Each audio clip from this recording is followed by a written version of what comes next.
আবির আর সোফিয়ান দুই বন্ধু ঈদের সকালে চা খেতে খেতে খবরের কাগজ আর টেলিভিশন দেখছিল। তাদের কথোপকথনের মাধ্যমেই উঠে এল আজকের বিশ্বের সেই উত্তাল পরিস্থিতির কথা। আবির, ঈদ মোবারক দোস্ত। কিন্তু দেখ, এবারের ঈদটা যেন কেমন একটা অস্থিরতার মধ্যে কাটছে। বিশেষ করে ইরানের দিকে তাকালে বুকটা কেঁপে ওঠে। সোফিয়ান, ঠিক বলেছিস। একদিকে সারা বিশ্বে, বিশেষ করে পাকিস্তান, ভারত আর ইন্দোনেশিয়ায় উৎসবের আমেজ, অন্যদিকে ইরানে ঈদের দিনেও হামলা থেমে নেই।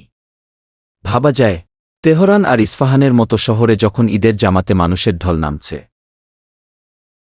আবির, সবচেয়ে অবাক করা বিষয় হল, ইরানও কিন্তু বসে নেই। তারা সরাসরি দিয়াগো গার্সিয়ায় অবস্থিত মার্কিন ব্রিটিশ যৌথ ঘাঁটিতে মিসাইল ছুড়েছে। শুধু তাই নয়, তেল আবিব আর জেরুজালেমেও তারা পাল্টা হামলা চালিয়েছে। পরিস্থিতি এমন যে ব্রিটেনও এখন সরাসরি এই যুদ্ধে জড়িয়ে পড়েছে। তারা যুক্তরাষ্ট্রকে তাদের ঘাঁটি ব্যবহারের অনুমতি দিয়েছে, যা নিয়ে ইরান রীতিমতো হুঁশিয়ারি দিয়েছে যে ব্রিটিশ প্রধানমন্ত্রী নিজ দেশের নাগরিকদের জীবন ঝুঁকিতে ফেলছেন।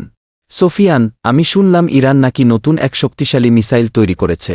আবির, হ্যাঁ, হিজবুল্লাহ প্রধানের স্মরণে তারা নাসরুল্লাহ নামে এক গাইডেড মিসাইল এনেছে।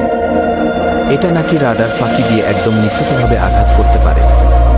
এদিকে মার্কিন প্রেসিডেন্ট ডোনাল্ড ট্রাম্প তো দাবি করছেন ইরান যুদ্ধে তারা প্রায় লক্ষ্যের কাছাকাছি পৌঁছে গেছেন।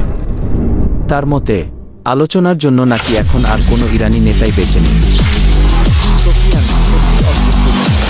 একদিকে আইআরজিসি মুখপাত্রের জানাজা হচ্ছে তেহরানে, অন্যদিকে তেলের বাজারের চাপ সামলাতে যুক্তরাষ্ট্র আবার ইরানি তেলের উপর থেকে কিছুটা নিষেধাজ্ঞা শিথিল করেছে।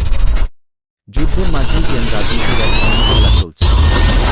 ঠিক তাই, এমনকি স্কটল্যান্ডের পারমাণবিক ঘাঁটিতে গুপ্তচর বৃত্তির অভিযোগে দুজনকে গ্রেপ্তারও করা হয়েছে। একদিকে উৎসবের আনন্দ, অন্যদিকে যুদ্ধের দামামা, সব মিলিয়ে এক অদ্ভুত সময় পার করছি।